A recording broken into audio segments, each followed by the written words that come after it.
Olá, meus irmãos, Deus os abençoe, em nome de nosso Senhor Jesus Cristo. É mais um privilégio para mim estar aqui para mais essa conversa. E hoje eu quero meditar em Romanos capítulo 8, verso 1, juntamente com a mensagem, o único lugar provido por Deus para adoração, dessa feita a mensagem pregada no dia 25 de abril de 1965, sobre o mesmo tema. A primeira pergunta é: aonde é o lugar de adoração que Deus se encontra conosco? A resposta é que esse lugar é em Jesus Cristo e Ele é a palavra, ou seja, a promessa para a hora que nós estamos vivendo. Por isso, Deus reuniu a história da igreja do Novo Testamento em 7 eras, ou 7 igrejas, e cada eleito se juntou ao redor da mensagem do dia. Veja, e eles adoraram no único lugar provido por Deus para adoração, que era a mensagem da hora. A segunda pergunta é: como é que eu entro nesse lugar? Nós entramos nesse lugar, primeiro, pelo novo nascimento, seguido do batismo com o Espírito Santo. Veja, esse é o único lugar onde a verdadeira igreja adora e onde ela está nessa hora. Veja, ela está em Cristo, porque ela é predestinada desde antes da fundação do mundo. Então, quando você está em Cristo, você está seguindo o propósito, o projeto para o qual Deus predestinou nossas vidas, que é para cumprir a palavra de Deus de acordo com o que está na Escritura. Veja, são profecias para vivermos de acordo com essas profecias para o dia, para a hora em que nós estamos vivendo. Para cada dia houve uma mensagem, para cada dia houve uma profecia. Veja, e o povo daquela era viveu de acordo com a profecia daquele dia. Eles não puderam avançar. Veja, vamos dar um exemplo. Quando chegou Martinho Lutero, ele fez a grande reforma chamada de reforma protestante. Tudo que Lutero viu foi de que o justo não é salvo por obras, o justo é salvo pela fé, justificado pela fé. Mas ele não pôde avançar em entendimento, porque veja, o seu dia era aquele. Logo veio John Wesley, que acrescentou que sem santificação ninguém verá Deus. A segunda grande obra da graça. Primeira, a justificação pela fé. Segunda, a santificação. A justificação pela fé, batizando em nome de Jesus Cristo. A santificação pela palavra, porque a palavra está coberta com sangue. Vós estáis limpos pela palavra que vos tenho pregado, disse Jesus. Logo, a terceira obra da graça foi a restauração dos dons do Espírito Santo e, por conseguinte, o batismo com o Espírito Santo. Essa foi a mensagem pentecostal. Mas eles não puderam avançar além disso, porque era tudo o que eles podiam alcançar. Veja, de fé em fé, de glória em glória, eles vinham marchando. Agora nós estamos na era da pedra angular. Agora é a totalidade da palavra para esse dia, veja, restaurando, veja, a fé, a condição original. Esse é o tempo em que todos os credos e dogmas e mandamentos humanos são varridos para fora da igreja, a exemplo da parábola daquela mulher que tinha perdido uma dracma. Veja, e ela soube que o marido estava voltando, então ela tratou de procurar a dracma perdida. Então ela chamou suas amigas, varreu a casa e logo ela encontrou a dracma que havia perdido. Um tipo perfeito da igreja que tem varrido todo o lixo para fora, aqui no tempo da vinda do Filho do Homem, para encontrar a pérola preciosa, que é o tremendo batismo com o Espírito Santo, que vem através da restauração completa da palavra. Então vejam, portanto, agora nenhuma condenação há para os que estão em Cristo Jesus. Veja, nenhuma condenação há para os que estão em Cristo Jesus, contanto que sejamos a noiva, que não andam segundo a carne, mas segundo o Espírito.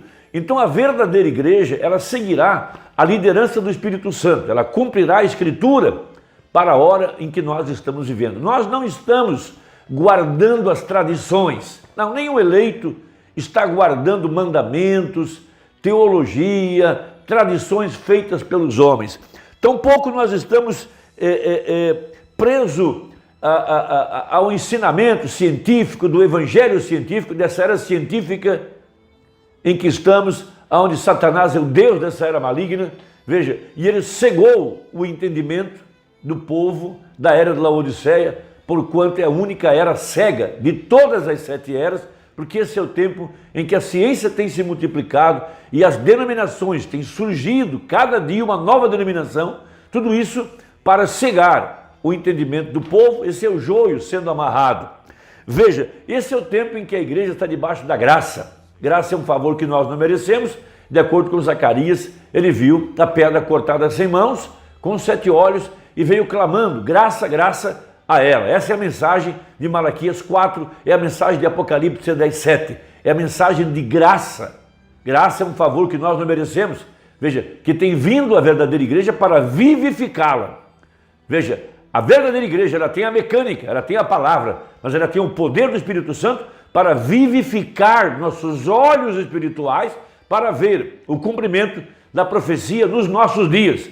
Por isso, veja, o Espírito aconselha a cada um de nós, veja, a ungir os nossos olhos com colírio para que possamos ver. Veja, esse colírio é o Espírito Santo. É Ele quem abre o nosso entendimento para ver a Escritura, para ver o dia, para ver a hora, para ver a mensagem, para ver quais as promessas para esta hora. E isso precisa da dinâmica, do poder do Espírito Santo. Veja, Laodiceia está cega, miserável, pobre, nua.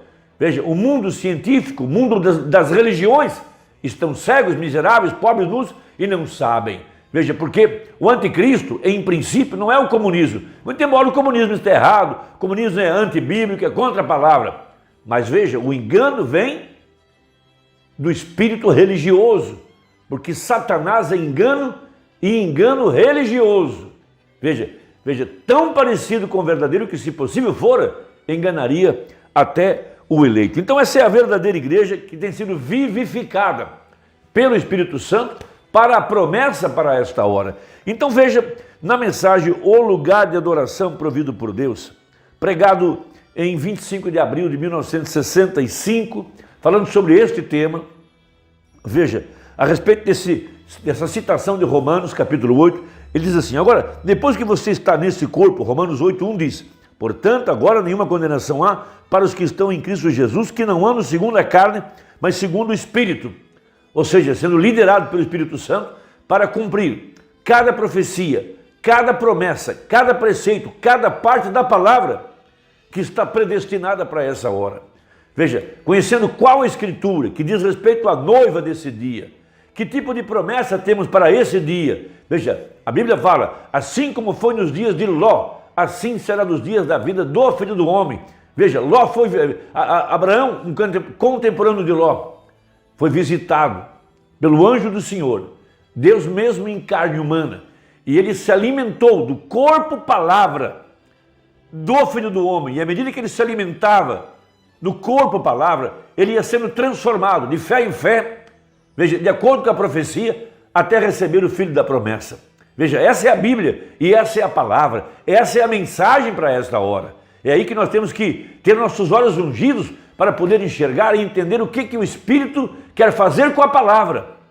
Veja, seguinte então, veja, aí é o lugar onde não há condenação. Quer você vá a uma igreja metodista, batista, presbiteriana, onde quer que seja. Se você está em Cristo, você é uma nova criatura e não há condenação em você, em nenhum lugar de modo algum. E esse é o lugar de encontro de Deus. Veja, e esse é onde Deus se encontra com o adorador. E aí é onde você é considerado uma nova criatura, porque eles estão mortos para as coisas do mundo e eles estão vivos nele. A presença viva de Deus está com eles dia a dia. Veja, esse foi o dia da manifestação do Filho do Homem para trazer à igreja a restauração completa da fé original. Esse é o tempo da cabeça descer do céu para o casamento do Cordeiro. Mateus capítulo 25, houve um anúncio, eis aí vem o esposo. Veja, a igreja se tornando a palavra, se tornando uma só carne, o cumprimento da Escritura. Veja, ele vive neles através de cada era, toda era que veio no decorrer da Bíblia. Veja, quando o homem satisfaz o requisito de Deus, entra no lugar onde ele proveu em sua palavra escrita para esse dia. Por isso que se Moisés viesse com a mensagem de Noé, não iria funcionar. Imagine você, 2 milhões de judeus entrando dentro de uma arca, praticamente impossível.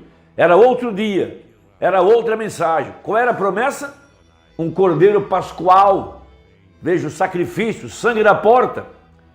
E o êxodo, levando a igreja para Canaã. Se Jesus viesse com a mensagem de Moisés, não iria funcionar. Era outro dia, era outra era. Sim, a mesma coisa hoje. Se viéssemos com a mensagem do Lutero, não iria funcionar. Se viéssemos com a mensagem de Pentecostes, tampouco iria funcionar. Esse é outro dia. É a era da noiva, é a era da pedra angular, é a hora do casamento, é a hora da palavra ser fundida no corpo chamado igreja, para formar a imagem perfeita da palavra, indo para o milênio. Essa é a profecia. Veja, Deus faz essa pessoa ser uma nova criatura e ele não tem nenhuma condenação. Veja, Jó, veja, veja, Jó, independente de quantas pessoas tentam condená-lo ou tentavam condená-lo, quantos tenham dito que ele estava errado, ele estava guardando o mandamento de Deus por meio daquele holocausto. Ele sabia que estava justificado porque estava guardando os mandamentos de Deus. Assim era como ele estava justificado, porque estava fazendo as coisas que Deus queria que ele fizesse. E essa é a verdadeira igreja hoje. A presença viva de Deus ilumina o dia.